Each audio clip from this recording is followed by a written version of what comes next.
Assalamu alaikum.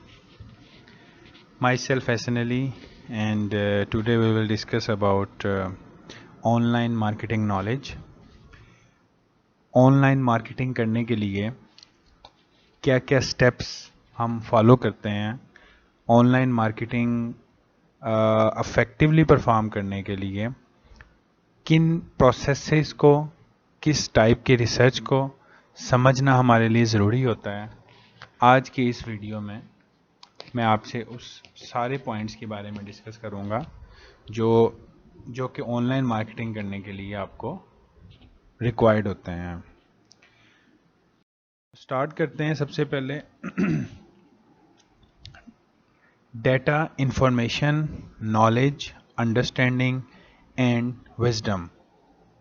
सबसे पहले हमें इन सब पॉइंट्स को समझना है कि डेटा क्या है, इंफॉर्मेशन किसको क्या कहते हैं हम, इंफॉर्मेशन और नॉलेज में डिफरेंस क्या है, अंडरस्टैंडिंग और विजडम, किस हद तक हमें विजडम हासिल है, where does learning and teaching fit, और कहाँ पर हमारी जो टीचिंग मेथडोलॉजी है और हमारी जो लर्निंग है वो किस हद तक मैच होती है विद दैट पर्टिकुलर पर्सपेक्टिव। इस चैप्टर के अंदर हम लोग जो बात डिस्कस करेंगे, इस टॉपिक के अंदर हम जो बात डिस्कस करेंगे, वहाँ पर हम डेटा की सोर्सेज को समझेंगे। What are the main sources of data जो कि ई मार्केटर को ज़रूरत होती है अपनी रिसर्च प्रॉब्लम को डिफाइन करने के लिए। How and why e marketers need to check the quality of research data gathered, मतलब वो उनको ई मार्केटिंग डेटा जो है उसकी क्वालिटी को मेक श्योर करने के लिए किस टाइप की इंफॉर्मेशन और किस टाइप के नॉलेज उनको रिक्वायर है। इंटरनेट क्यों यूज़ किया जाता है कॉन्टैक्ट मेथड में प्राइमरी रिसर्च करने के लिए, और कौन से इंटरनेट बेस्ड अप्रोचेस हैं जिससे प्राइमरी रिसर्च की जाती है। Contract client side, server side and the real space approaches, ये डेटा कलेक्शन के साथ इनका क्या रिलेशन है और इनका डेटा हम कैसे कलेक्ट करते हैं। मेथड्स एनालिसिस करने के कौन से हैं जो कि ई मार्केटर को रिक्वायर्ड होते हैं to data warehouse the information. तो बेसिकली ये सारे एस्पेक्ट भी हम इसके अंदर कवर करेंगे। अब स्टार्ट करते हैं हम एक केस स्टडी से, एक स्टोरी से जो कि रियल है। अब इसको थोड़ा सा आपने फोकस करके समझना है और इससे काफ़ी हद तक हमें ये आइडिया होगा कि हमारा जो मेन ऑब्जेक्टिव है इस ऑनलाइन मार्केटिंग नॉलेज का वो किस हद तक अचीव होता है। नेस्ले प्योरिना कंपनी जो है, they wanted to know whether their website and online advertisement increase offline behaviour. This is a research question, मतलब वो कंपनी ये जानना चाहती थी कि उनको कैसे पता लग रहा है इस बात का कि जो ऑनलाइन जो वो काम कर रहे हैं, जो वेबसाइट्स के थ्रू कर रहे हैं, वो ज़्यादा उनका अफेक्टिव है और उससे जो ऑफलाइन बिहेवियर है जो उनके कस्टमर्स हैं वो इंक्रीज हो रहा है, मतलब वो ज़्यादा अट्रैक्ट हो रहे हैं एड्स से, कैंपेन से और डिफरेंट मेथड्स से जो कि ऑनलाइन किए जा रहे हैं। तो नेस्ले ने 3 रिसर्च क्वेश्चन बनाए, अपने मेन ऑब्जेक्टिव को डिवाइड किया, मेन अपना जो उनका प्रॉब्लम स्टेटमेंट थी उससे उन्होंने 3 रिसर्च क्वेश्चंस बनाए। वो क्या थे जी, are our buyers using our branded websites, ठीक है, क्या हमारे जो बायर्स हैं वो हमारी जो वेबसाइट्स हैं, ब्रांडेड वेबसाइट्स हमारे नाम के साथ जो अटैच्ड हैं, क्या वो हमारे एम्प्लॉयज़ या हमारे जो हमारे जो कस्टमर्स हैं क्या वो उसको यूज़ कर रहे हैं। Should we invest in other websites, हमें क्या और वेबसाइट्स में भी इन्वेस्ट करना है। इफ़ सो, अगर ऐसा है, where should we place the advertisement, तो हमें एडवर्टीजमेंट कहाँ पे प्लेस करनी है। फॉर इंस्टेंस हम एम्प्लॉयज़ का बिहेवियर देखेंगे कि कौन से सेटअप में वो बिहेवियर ज़्यादा है, किस जगह पे हमें ज़्यादा एडवर्टीजमेंट करनी है, किन वेबसाइट्स को हमने ज़्यादा फोकस करना है। तो ये 3 रिसर्च क्वेश्चन इन्होंने कंपनी ने जो है वो डिफाइन किए। They combine online and offline shopping panel data and found that, अब उन्होंने ऑनलाइन और ऑफलाइन शॉपिंग का जो ट्रेंड था उस डाटे को उन्होंने कंपाइल किया। Data means collection of the information, ठीक है, collection of the employees behaviour जो कि उन्होंने ऐड किया, उन्होंने इनपुट ली एम्प्लॉयज से, ऑनलाइन सेटअप से भी और ऑफलाइन सेटअप से भी। उससे उनको जो बैनर से उन्हें पता लगा, वो क्या पता लगा, banners click through was low 0.06%। ठीक है, जो बैनर्स के क्लिक थ्रू थे, जो बैनर्स उन्होंने वेबसाइट्स पे लगाए, उस पर जो क्लिक करने की रेशो थी वो 0.06% से भी कम थी। 31% of the subjects who are exposed to both online and offline advertisement mention Purina। मतलब 31% ऑफ द सब्जेक्ट्स थे जो कि एक्सपोज किए गए ऑनलाइन में भी और ऑफलाइन में भी प्योरेना को मेंशन करने के लिए, एडवर्टाइज करने के लिए। हाईएस्ट एक्सपोजर जो है group mention Purina more than the low exposure groups. तो जो हायर एक्सपोजर थे उनमें ज़्यादा प्योरिना को मेंशन किया उन्होंने, और जो लो एक्सपोजर ग्रुप थे उसके मुकाबले में। Home, health and the living sites received the most visits from their customers. यानी कि जो आपकी वेबसाइट्स थी जो कि लिविंग से, हेल्थ से या होम इंटीरियर से रिलेटेड थी, वहाँ पर सबसे ज़्यादा कस्टमर ने विजिट किया। Would you also have selected PetSmart.com and About.com for Purina Pets Care ads? तो ये रिसर्च, ये क्वेश्चन भी है कि क्या ये जो दूसरी वेबसाइट्स हैं इनको भी प्योरिना के पेट्स का एड्स के साथ यूज़ किया जाए? तो ये क्वेश्चन भी वहाँ पर अंडर ऑब्जर्वेशन आया। अब ये डेटा ड्राइव स्ट्रेटजी जो है, जो इस प्योरिना कंपनी ने यूज़ की, जिसमें ऑनलाइन एम्प्लॉयज़ का डाटा भी कलेक्ट किया गया, ऑफलाइन डाटा भी कलेक्ट किया गया, उसके साथ हम ये डिफ़ाइन करते हैं कि ऑर्गेनाइजेशन जो है वो किस हद तक उस डाटा को यूज़ करती हैं, अफेक्टिवली यूज़ करती हैं या इनफेक्टिवली यूज़ करती हैं। तो वो बात हमें कैसे पता लगती है? जब हम डाटा को ड्राइव करते हैं, डाटा को हम कलेक्ट कर रहे होते हैं। ठीक है, marketing insights. Marketing insights means के जब इंफॉर्मेशन और नॉलेज जो है उन दोनों को हम अंडरस्टैंड करते हैं, किस पर्सपेक्टिव में अंडरस्टैंड करते हैं? अब जैसे आप इसमें देख सकते हैं ना कि जो प्योरिना की एग्जांपल है, इसके अंदर इन्होंने hundreds of millions of pieces of data about 21.5 million consumers जो हैं उनको इन्होंने यूज़ किया। ठीक है, तो that is a marketing insight. जो मार्केटिंग इनसाइट की डेफिनेशन है, यहाँ जो आप डाटा यूज़ करते हैं, आप उसमें देख सकते हैं कि 21.5 million consumers are involved basically in order to conduct this data-driven strategy. Current problem for making marketing decisions that could be equivalent to information overload. Origin of data, कैसे आपको डाटा मिलेगा? आप survey results, product sale information, secondary data about competitors and much more. So these are the ways जैसे कि आप जिसके through आप data को कलेक्ट कर सकते हो। Automated data gathering at websites, brick and mortar points of purchase and all other customer touch points. तो ये सारे वो मेथड्स हैं जिसके थ्रू आप इंफॉर्मेशन को कलेक्ट करते हैं, डाटा ड्रिवन को स्ट्रेटजीज को देखते हैं। तो these are some possibilities. What to do with all the data. अब डाटा कलेक्ट करना सिर्फ मकसद है कि यहाँ उसके बाद उसको हमने यूज़ करना है। ऑफ कोर्स हमने उसको यूज़ करना है, जैसे कि हमने जो केस स्टडी डिस्कस कर रहे हैं प्योरिना की, उसके मार्केटर ने इस डाटा को यूज़ किया। उन्होंने कैसा यूज़ किया? उन्होंने एक रोड मैप बनाया। ठीक है, रोड मैप जो कि इंटरनेट एडवर्टाइजिंग स्ट्रेटजी के तौर पे यूज़ होता था। Data are collected from a myriad of sources, different sources से डाटा कलेक्ट किया गया, फिल्टर्ड इनटू डेटाबेसेस, उनका डेटाबेसेस बनाए गए जो भी आने वाली डायग्राम्स मैं आपके साथ शेयर करूंगा। टर्न इनटू मार्केटिंग नॉलेज, अब वो जो डेटाबेसेस बनाए वो एक्चुअल में बाद में मार्केटिंग नॉलेज कहलाए और उनको फिर आपने यूज़ किया मार्केटिंग स्ट्रेटजी को बनाने के लिए। इट्स मीन कि आप जितने भी डिफरेंट सोर्सेज हैं, इंटरनेट वेबसाइट्स हैं, कस्टमर का डाटा है, सेल्स उन्होंने जहाँ पे वो सेल्स कर रहे हैं उसके थ्रू डाटा कलेक्ट किया गया, कंपेटिटर से डाटा लिया गया, और इस तरह जो क्रेडिट कार्ड की इंफॉर्मेशन एम्प्लॉयज़ की है, लाइक वो कितनी परचेजिंग करते हैं, क्रेडिट कार्ड की कॉन्फिडेंशियल इंफॉर्मेशन की बात नहीं कर रहा, उनकी परचेजिंग ट्रेंड्स वहाँ से मॉनिटर हो सकते हैं। तो ये सारा डाटा आप कस्टमर का यूज़ करके, कस्टमर की इंफॉर्मेशन से, उसके कंसेंट के साथ इनको यूज़ करते हैं और अपने डाटा बेसिस बनाते हैं, और डाटा बेसिस के साथ फिर आपको पता लगता है कि अब आपकी क्या मार्केटिंग स्ट्रेटजी होगी। राइट अब आप ये देख सकते हैं कि आपकी जो ये डायग्राम है, इस डायग्राम को जो एक मॉडल हमने शो किया है STS मॉडल, ठीक है।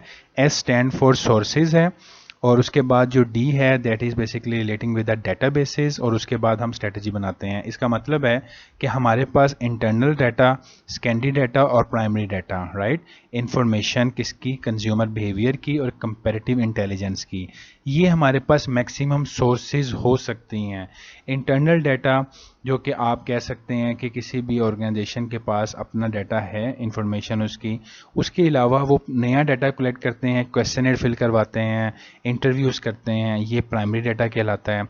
सेकेंडरी डाटा वो डाटा जो कि ऑलरेडी अवेलेबल है, जो कि कस्टमर का डाटा है, जो डिफरेंट डाटा बेसिस पे पड़ा हुआ है, आप वहाँ से बारो कर सकते हैं, ये सेकेंडरी डाटा कहलाता है। तो जो आपका इंटरनल डाटा की इंफॉर्मेशन है वो उससे कंज्यूमर का बिहेवियर पता लगता है आपको, और आपको कंपेटिटिव एडवांटेज का आइडिया होता है, ठीक है।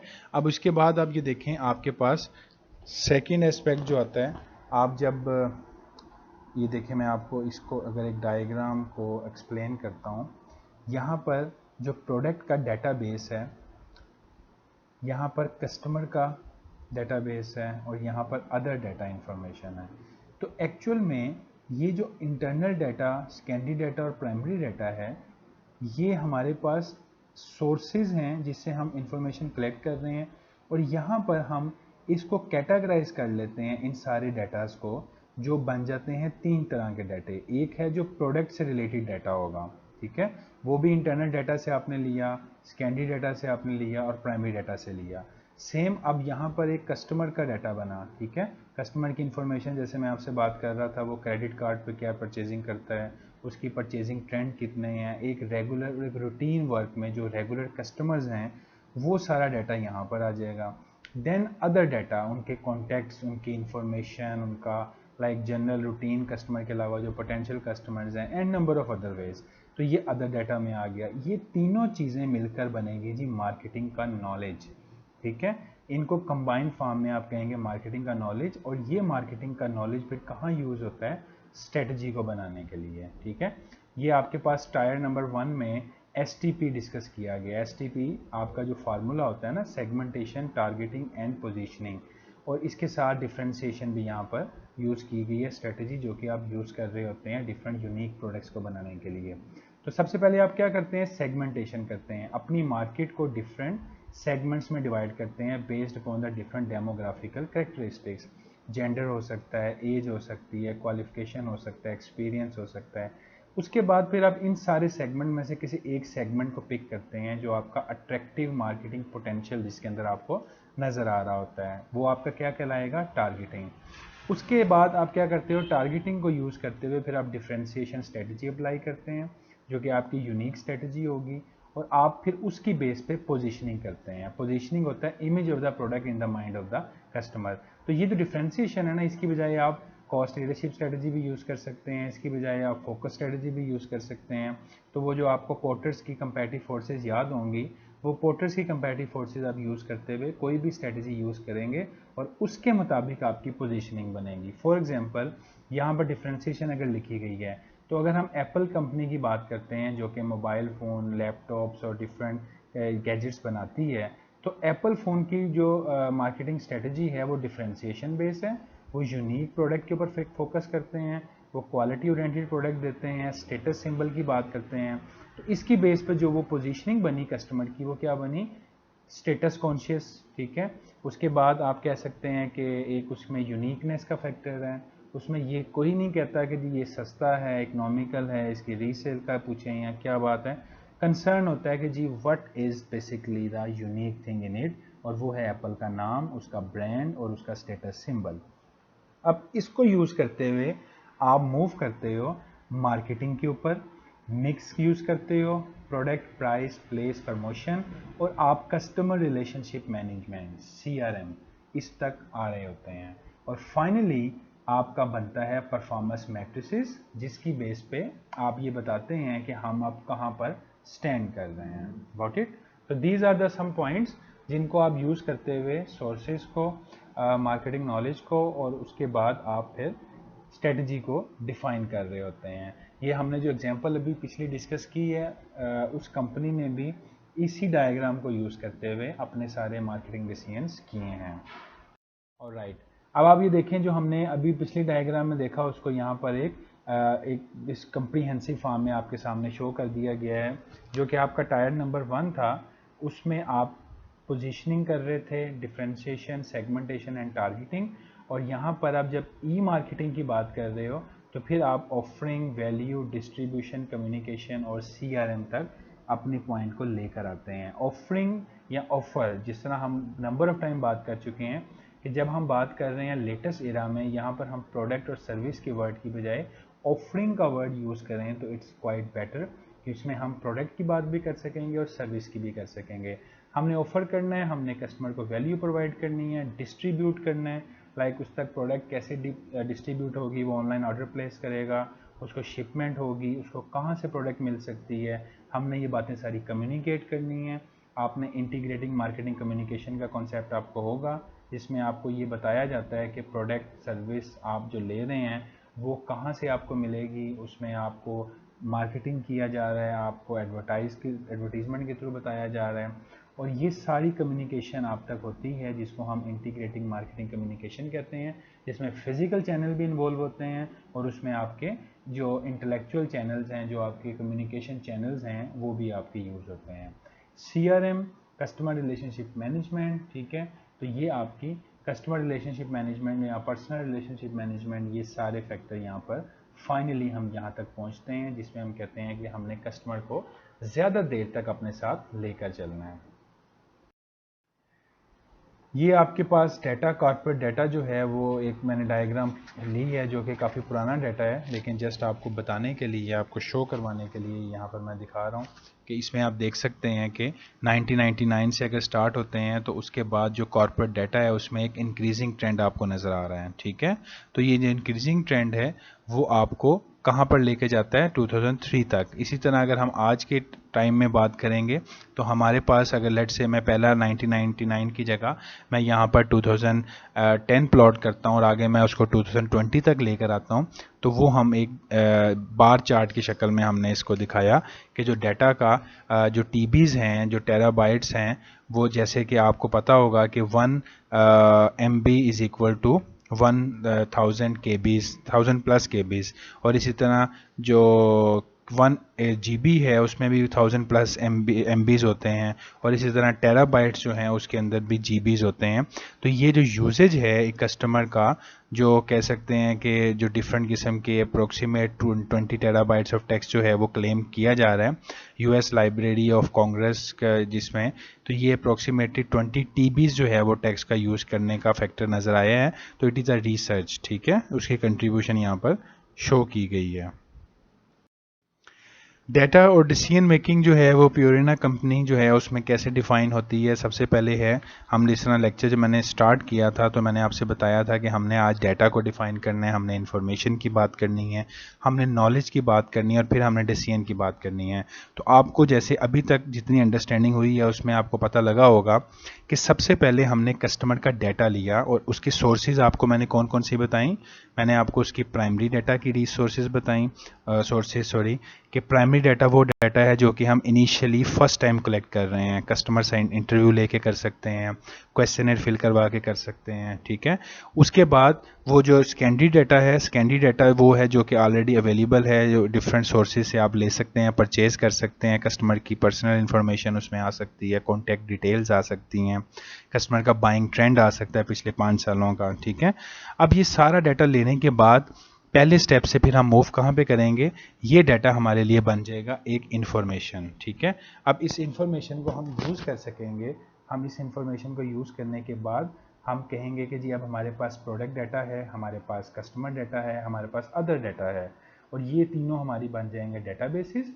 और इस इन्फॉर्मेशन को हम फिर बाद में कहेंगे कि now we are able to understand our companies internal abilities. तो अब हमारा नॉलेज जो है, हमारा टेसिट नॉलेज, वो ये कहता है कि जी now we are in a position to implement और इनिशिएट आवर स्ट्रेटजी, और यहाँ पर हम डिसीजन मेकिंग करते हैं, ठीक है। तो सबसे पहले हम यहाँ पर डिफरेंट इश्यूज़ को डिस्कस कर सकते हैं। ये देखें, एक यहाँ पर एग्जांपल लिखी गई है, Dog owners who see ads online are likely to buy Purina 1. We know the sites they visit is about.com and petsmart.com. जिस तरह मैंने स्टार्ट में आपको बताया कि प्यूरिना को क्या इन वेबसाइट्स के ऊपर भी अपनी इंफॉर्मेशन डालनी है, हमने एक क्वेश्चन डिस्कस किया था। तो Purina buyers are 20% more likely to visit about.com। ठीक है, जो प्यूरिना बायर्स हैं वो 20% जो है वो ज़्यादा about.com यूज़ करते हैं। 36% of dog owners who see Purina ads would buy the brand. ठीक है, और ये जो है वो buyer 1 bought Purina puppy on March 1। तो ये उसकी डिटेल यहाँ पे कोड आ गया। तो इसका मतलब है आपको ये बात से पता लग रहा होगा कि ये जो कंपनी है इसके डिफरेंट अदर ब्रांड्स हैं जिसकी वेबसाइट पे ऊपर जाकर लोग अपने पेट्स को बाय करने के लिए कौन कौन सी वेबसाइट्स को यूज़ कर सकेंगे।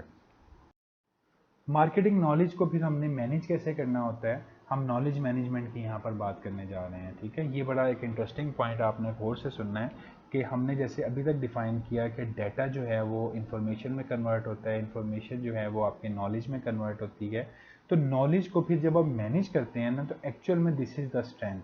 नॉलेज की 2 कैटेगरीज हैं, right. One is known as a implicit knowledge and second one is the explicit knowledge. ठीक है, अच्छा, अब ये इम्प्लिसिट नॉलेज और एक्सप्लिसिट नॉलेज जो है ये नॉर्मली नॉलेज वो नॉलेज है, इम्प्लिसिट या हम उस नॉलेज को कहते हैं जो हमने कैरी किया है अपने माइंड में। ठीक है, लेट्स से आपके एक्सपीरियंसेस, आपने प्रीवियसली जो इन्फॉर्मेशन आपके सामने कोई प्रॉब्लम आई, आपने वो प्रॉब्लम को कैसे सॉल्व किया। ठीक है, या आप किसी भी लाइफ में इशू में या प्रॉब्लम में आपको मसले आपने जो फेस किए हैं उनका आपने हल क्या निकाला। अच्छा, ये सारे फैक्टर्स हमारे माइंड के साथ कैरी हो जाते हैं। हम कहीं पे भी जाते हैं, हम किसी ऑर्गेनाइजेशन में मूव कर रहे होते हैं तो हमारा ये सारा माइंड जो है वो कंटिन्यूसली हमारे साथ स्टैंड करता है, मूव करता है, और इससे हमें पता लगता है कि एक्चुअल में हम लोग किन फैक्टर्स को लेकर हम ये बात क्लियर कट बता सकते हैं कि जी अब हम इस प्रॉब्लम का सलूशन क्या लेंगे। तो टेसिट नॉलेज जो हमने कैरी किया हुआ है और एक्सप्लिसिट नॉलेज वो नॉलेज है जो कि बुक्स में अवेलेबल है। ठीक है, तो नॉलेज मैनेजमेंट हम उस प्रोसेस को कहते हैं जहां पर हम नॉलेज को क्रिएट करते हैं, हम उस नॉलेज को यूज़ करते हैं और डिससेमिनेट करते हैं, लोगों तक भी पहुंचाते हैं। तो हम इसमें ये कह सकते हैं कि डाटा जो है वो लुब्रिकेंट है फॉर अ लर्निंग ऑर्गेनाइजेशन, और ऑर्गेनाइजेशन जो है वो उस डाटा को यूज़ करती हैं। आईटी मैनेजर्स जो है वो ई मार्केटर्स इन सारी इंफॉर्मेशन को यूज़ करते हैं। कस्टमर जो है वो इंफॉर्मेशन और नॉलेज के साथ है। Knowledge is more than a collection of information but it is basically resides in the user. People not the internet और the computer create knowledge, computer are simply teaching enablers. ठीक है, learning enablers, getting something. तो हम यहाँ पर ये बात को कंक्लूड इस तरह करेंगे कि हम मार्केटिंग नॉलेज जो इंटरनेट या ऑनलाइन मार्केटिंग में कर रहे होते हैं उसके अंदर हमें ये बात मेक श्योर होती है कि हमारे पास जितने टाइप का डाटा है, जितनी भी इंफॉर्मेशन है या जो नॉलेज है, we have to manage all these things. That is actually a knowledge management. You have to maintain, you have to enhance the knowledge. अब इस नॉलेज को कैसे आपने यूज़ करना है, उसके लिए हमारे पास टेलीकम्युनिकेशन इंडस्ट्री जो है उसके अंदर आप कह सकते हैं use in the telecommunication industry, representative firms, use in the retail industry and the representative firm. अब ये बेसिकली देखें आप, scanner checkout data analysis, call volume analysis, equipment sale analysis, customer profitability analysis, cost and inventory analysis. ठीक है, purchasing leverage with supplier, frequent buyer program management. अब ये इसमें आप किसी एक कंपनी को ले लेते हैं, लेट्स से अगर मैं स्कैनर चेकआउट डाटा एनालिसिस की बात करता हूँ। अब यहाँ पर ये जो आगे फर्म है उसकी AT&T, वो स्कैनर चेकआउट डाटा एनालिसिस पर देख रही है कि चेकआउट टाइम जो है वो स्कैनर का क्या शो कर रहा है। Call volume analysis, call volume हमें कितनी कॉल्स आ रही हैं डेली बेसिस पे, कितनी कॉल्स आती हैं, कितनी कॉल्स जाती हैं। तो ये आपके पास अमेरिटेक जो है वो इसकी फर्म है। उसके अलावा customer profitability analysis, British telecommunication अगर इसको यूज़ कर रही है। Purchasing leverage with the supplier, telecom Ireland इसको यूज़ कर रहा है। अच्छा, रिटेल इंडस्ट्री में आप देखें, लेट्स से मैं अगर स्कैनर चेकआउट डाटा एनालिसिस, तो वॉलमार्ट इसको यूज़ करता है। Negotiating leverage with the supplier, Casino supermarket इसके साथ हैं। Profitability analysis, Otto Versand mail order है। अमेजोन किसको यूज़ करता है जी, product selection for the marketer. तो ये नॉलेज मैनेजमेंट की स्ट्रेटजी जो है वो यूज़ की जा रही है इन स्पेसिफिक फॉर्म्स के अंदर। ठीक है, तो ये हमने इसको यहाँ पर डिस्कस